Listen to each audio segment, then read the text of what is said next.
Thank you to our sponsor, MBA Growth Partners.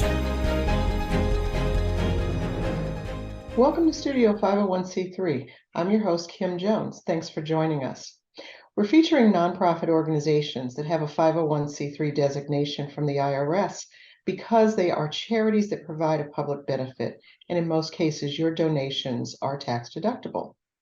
Today, I'm talking with Joseph Hooks, the founder and executive director of the 480 Club that provides youth-positive learning experiences through some sports programs. Joseph, welcome to the show. Thank you. Thank you for having me. So tell me a little bit, or actually tell our audience a little bit about how you kind of developed the concept for the organization. Sure. So stating back on, this is my 10th year having 480 Club. It was the amount of minutes that I spent with my youth when I first started my original program. I was at a local gym, Soldier Fit, and I had some space, and it was in the wintertime. And every winter we had a space to train the youth in not only sports, but also with their mind. Developing them as young men or women in the program, doing some strength-based approach, but also actual physical activity to keep them in shape and occupied during a vulnerable time. So it was the amount of minutes I spent. 2 hours for a week for 4 weeks equaled 480 minutes, and I kept that name as I have been serving Montgomery County. But in 2019 is when I officially created the 480 Cares nonprofit entity. Very good. Yeah, I was going to ask you that. I was wondering. So, what was the relevance of the 480? And I think I've heard you talk about it before, but couldn't remember what that relevance was. So what were you seeing as some of the most urgent needs of the youth that you're working with? Yes, it's really a lot of it was out of school time, but as well as knowing that education as a former student athlete, education is the base, the foundation that we need. And so kind of having that cultural response, being rooted from our community. A lot of it was either during holiday breaks, non-school days, evenings or weekends, where a lot of youth, find themselves in certain barriers or not have the access to get to these services and programs. I've talked to Montgomery County government about that. We have a lot of programs spread out, but we need to get them there. And the most vulnerable ones who need it, sports saved my life, but as well as using the opportunity to be in the schools. So, I definitely love the fact that 40 has been enriched in the county and the school system and programs and gyms just to, what I always say is create what we had, but also what we needed growing up. So you said sports really saved you. Is there a story there that you want to share? Well, so many coaches I could thank, local product MCPS, went to Walker's Mill, grew up at MVSA Chiefs, and I would just say, it provided that structure, that brotherhood that really helped me thrive and to buy into the process. And we're talking about the process meaning in the classroom, outside the classroom. I grew up, my mother was a home daycare provider, so I really grew up in service, but also sports was a way to maintain either my anger management, my emotions, giving me, structure in my day-to-day. So I would say overall, I can remember specifically my uncle asked me to be on his baseball team. And I also remember my first soccer coach, Mr. Halbrook, coming to my home and saying, kind of like signing the permission slip. And I feel really honored to, be a part of something. And I think that's what a lot of youth need is being a part of something positive to help push them and connect them to the positive pathway of being in a career, going to play in college, or just being a great young man and woman in society. Yeah. And that's what it's all about is making that impact. And, I always say impact really just means change. What did you change because of what you were doing? And it sounds like, this made a difference for you. It made a change in you. You're paying it forward and doing the same thing for other youth. So talk a little bit about what the activities actually are that you're engaging them in. Sure. So currently right now, I have two student success coaches that serve at two local middle schools in Germantown and Gaithersburg. Like I said, education being the first thing, student athlete. We are there to work from a positive development lens with the caseload of students that have been identified from the school administration and counseling to just be a big brother, be a mentor. Use sports as a hook to guide and motivate them and keep them connected to their goals, but also tap into their skills. If it's art, STEM, anything that they're interested in, we want to combine the two and help them and structure and support them through the school system, through their situations at home or in their neighborhoods.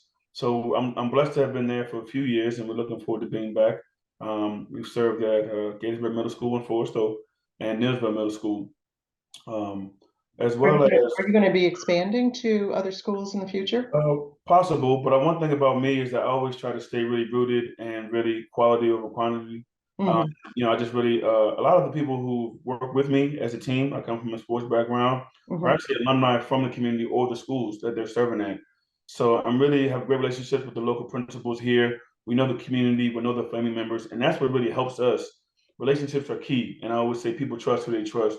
So I've been able to do that, but I also have a small grant with the city of Gaithersburg with enrichment trips.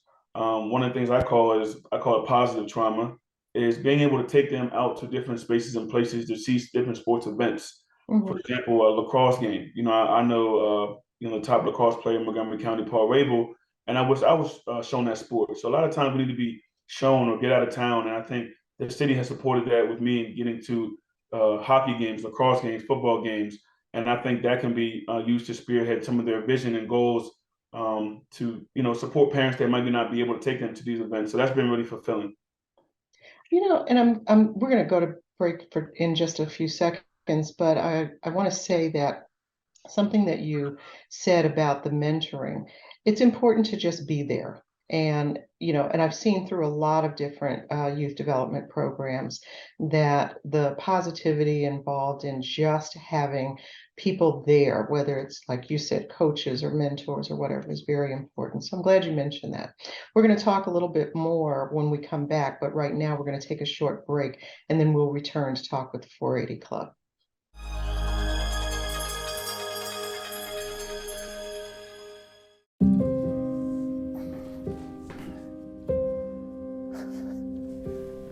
You're there for them. We're here for you. Find free care guides at aarp.org/caregiving. Hey, Bobo, do trees tell each other stories? I'm sorry. I'm afraid I don't know that. Hey, why don't we go find out? Listen.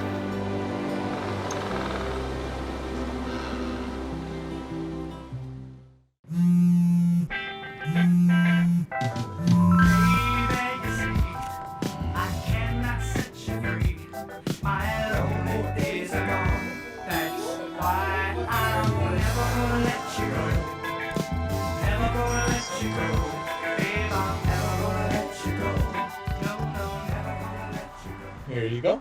Thank you. Thank you.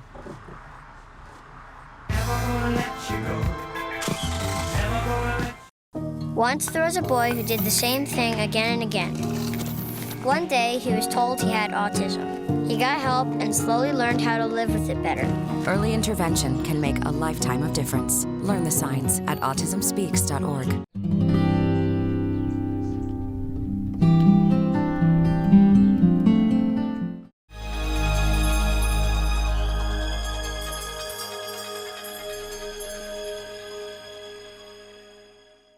Welcome back to Studio 501c3.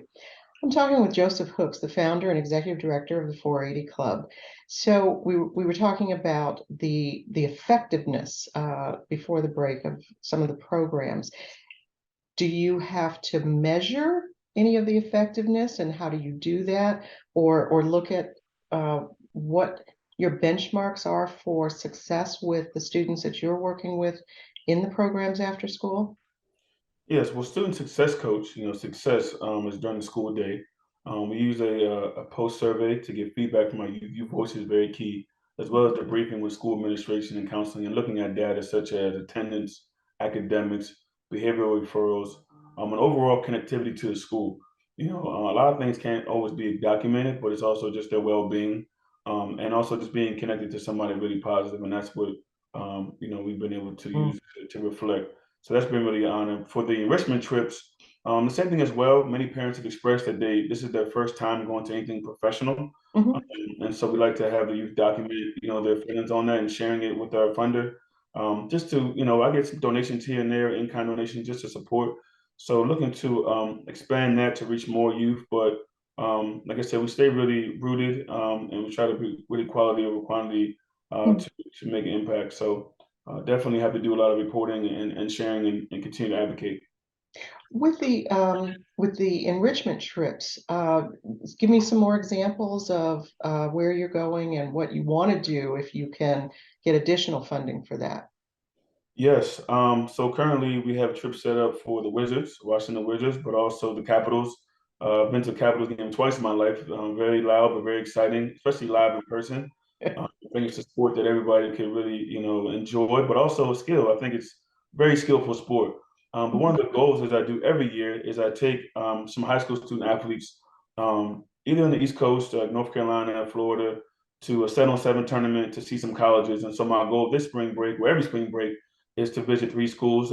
This year, we're planning on, or we'll continue every year to go to Elon, Davidson, and UNC Charlotte, just to expose them to college, but also to the playing platform. I think those go hand in hand, and many kids need that. My mom grew up teaching me to put the medicine in the applesauce.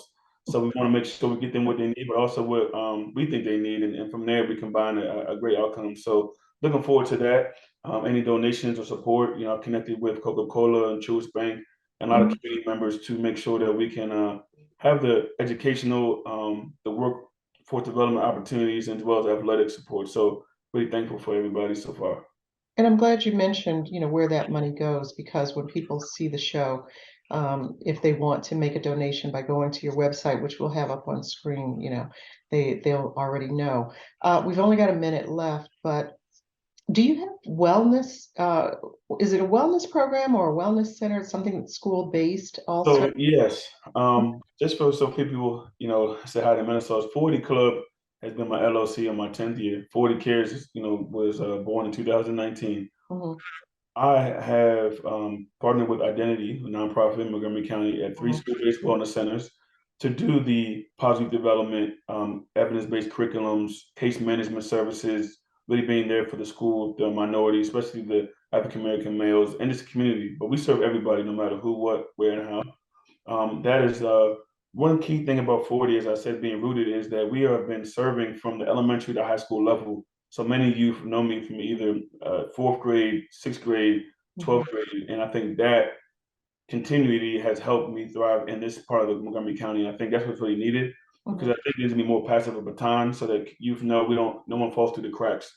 We have great organizations out here serving. I look forward to continue working side with them. But I think consistency is very key with anything that we do. And I think having a familiar face from being from where they're from has helped us along the way. And I look forward to continue to serve those schools as a partner and serving Montgomery County. That all connects to 480, everything. So when you're part of 480, you're connected to all the services or all the partners that I can support with. And I have many families or entities that I work with that have helped me along the way. We're going to have to stop. That's the end of our time. But this is incredible information, and I'm sure the audience will appreciate when they get to see this. But Joseph, I appreciate you being with us today. Thank you for having me, and I look forward to connecting with anyone. For more information on 480 Club, visit the website at 480club.com. Thanks to Montgomery Community Media for letting me sit in this chair and bring you valuable information. I'm Kim Jones. See you next time on Studio 501c3.